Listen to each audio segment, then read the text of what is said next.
Hey, what's up guys? Sam here. I just got my iPhone 12 today, and per usual, I know you've seen like every possible benchmark by this point, the unboxing, what's new inside, the big features, but I want to show you something a little bit different, the fun stuff, the hidden features, and other secrets that Apple has included with the iPhone 12, because just like last year with the iPhone 11, there are a lot. So I guarantee you're going to learn at least one thing new. Drop a like if you're excited for the video, hit subscribe for more. Let's go ahead and get started with number one.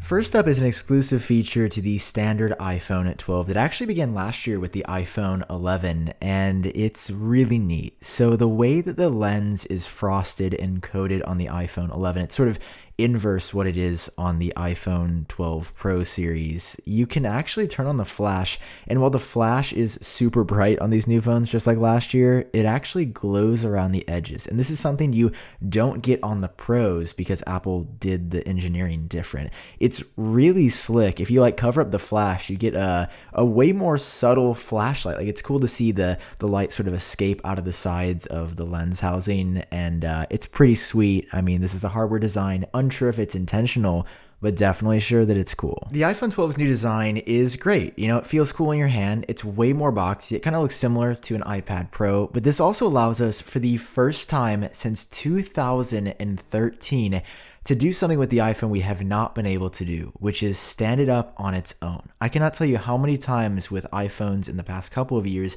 when I just want to watch a YouTube video for a little bit, I just want to, have it sort of sitting up. You always have to lean it. It slides.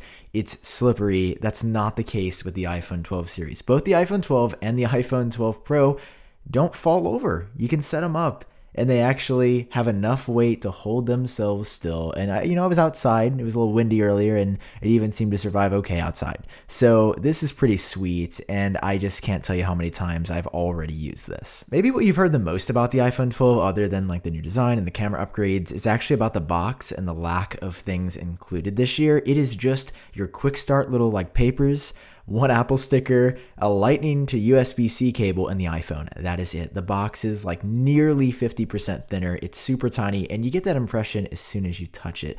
However, you can actually get free AirPods if you purchase the iPhone in just one single country. In fact, if you live in the country of France, you legally get AirPods included. Now, what would Apple do here? Are they going to redesign the entire box just for one country? Of course not. They devised this really cool new like box over or within a box where AirPods sneakily sit underneath. So you pull your iPhone out, and there are AirPods underneath in this special packaging. Now, again, you can't get this in the US, but if there's any French viewers out there that are still getting the free AirPods, I mean, that sounds like a pretty good deal to me. Not that I ever use them, but you do get those in France. But over on the other side of the pond in the United States, if you live there, you're also getting an exclusive feature with the iPhone 12 this year. On both the 12 and the 12 Pro, there's a special design element that is not present on any other iPhone, and that's this on the side of the phone right below the power button. What is this? Is it Touch ID? Is it a new camera? Is it a scanner?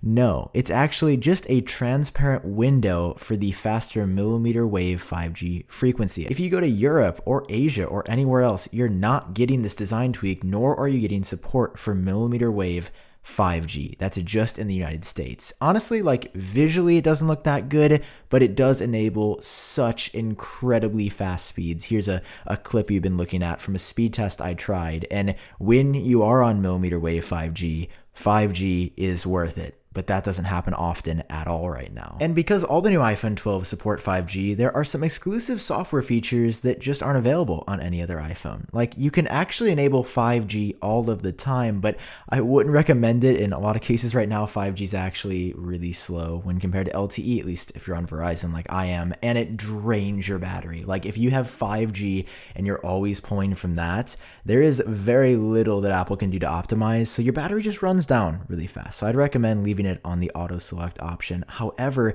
generally with 5G, you can now, for the first time ever on the iPhone, update software over cellular. I don't know if you've ever experienced this, but like iOS 14 would come out or another big iOS update, and you couldn't update because you weren't on Wi-Fi. Your iPhone said you must be on Wi-Fi to download and connect. That restriction is no longer present when you buy one of the new iPhone 12s. So many parts of these iPhones look the same. In fact, they have the same battery on the inside downside, which, fun fact, the battery capacity on the iPhone 12 series is smaller than on the iPhone 11 series. In initial testing, in a video from Mr. Who the Boss, the iPhone 11 Pro lasts roughly an hour longer than both the iPhone 12 and the iPhone 12 Pro. So it seems like battery life is actually a little bit weaker this year, even though Apple claims it's about the same. But one model of the iPhone 12, is specifically the Pro line, is not like the others, and it's the new gold color. The more I've looked at this phone, the more I'm like, wow, Pacific Blue, the one that I got, is nice, but damn that gold. And as it turns out, there's actually something to that. There's a reason it looks exceptionally good this year. Unlike the other iPhone 12 Pro colors, we're talking about graphite, white and silver, and Pacific Blue, Apple used a special high-power impulse magnetron sputtering process to color the stainless steel edges on the gold iPhone 12. That is why they look so bright and so nice. And as it turns out, that special process applied just to the gold, according to TechCrunch's Matthew Panzarino, it turns out that could actually lead to durability benefits over time. Now, obviously, that time period doesn't exist yet. We haven't had these phones for more than really a few hours or maybe even a few days. But if you buy the gold iPhone 12 Pro, it may actually hold up better over time than any other color. One of the weirdest and off the beaten path parts of this iPhone is this new feature called MagSafe. You probably have seen people talk about it. It's like this little charger that just snaps back to the phones, and there's special MagSafe cases that can also, work with this functionality. And Apple's baked in a couple of treats for you if you actually opt for the MagSafe functionality. The first is when you just connect a case. You get this cool animation that shows you are connected to a MagSafe case. For the first time, it's pretty sweet to see. The other animation happens every single time you plug in your phone, and this is an exclusive to MagSafe. No other Qi-enabled wireless charger will show you this unless, you mod your phone or something. This is the nice animation you get maybe every night before bed when you put your iPhone on the charger. But MagSafe is not completely scot-free here, because Apple has recently published a new support document that outlines some info about MagSafe. And something that they bring up is that, on leather cases and even on some silicone cases that are made by Apple, there can be an imprint that gets left over time. Here's an image courtesy of MacRumors that a reader sent in on even a silicone case, but it's apparently more intense on the leather cases. And, that doesn't look good. that looks real bad. So I don't know if Apple thought this one out. This is going to be like the big controversy for the iPhone this year, but just a friendly and warm heads up to anybody using one of the leather or silicone cases. Maybe MagSafe isn't the way to go. Maybe it's not a big deal and widespread. We're not entirely sure. That and the fact that, MagSafe will totally screw up a credit card if you keep rubbing it around there just unprotected. But perhaps out of everything on this list, there's one feature for the iPhone 12 that is hidden until the point that you're going to remember that this is a feature, and that is 4 times better drop performance on the new Ceramic Shield display. This does not improve quality or the way it looks or give you QLED. It's nothing like that. It's just drop performance. It's 4 times better generation over generation. I mean, the iPhone 11 was already out of this world good. I dropped mine a few times and it was all right. And Apple has made it even crazier on the iPhone 12 series. I've seen videos of people dropping it from 6-7 feet in the air and the screen is completely unscathed. As it turns out, though, it's not 4 times on every portion of the device. That's 4x just on the display. An iPhone exec on a podcast the other day actually revealed that it's 2 times better on the back glass. So the back glass sees a 2x upgrade, but the front glass sees a 4x. Obviously, I think Apple made the right call there. The front glass matters a little bit more. But interesting that Apple has improved a couple parts of this iPhone, and even the new structure, they say, is way better for if you accidentally drop this. It might even scratch a little bit less easily as well. And rounding out this list, one final feature similar to the better drop performance. This phone is significantly more waterproof, and this applies to all of the new iPhone 12s. They are up to 6 meters water resistant.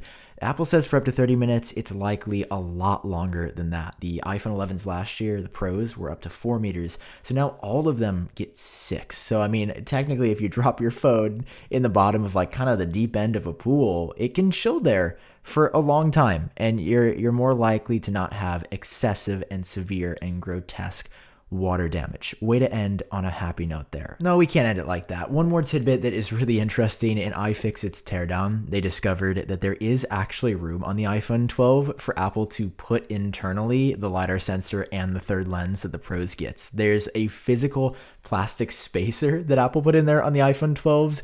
So like technically, they could have added this to both, but then there would be no way that the Pro is worth $200 extra. Fun fact. All right, hope you guys enjoyed this. Let me know down below in the comment section which new hidden feature and secret was your favorite, what you learned, and I'll drop a like if you guys enjoyed it. Hit subscribe for more, and I'll catch you in my next video.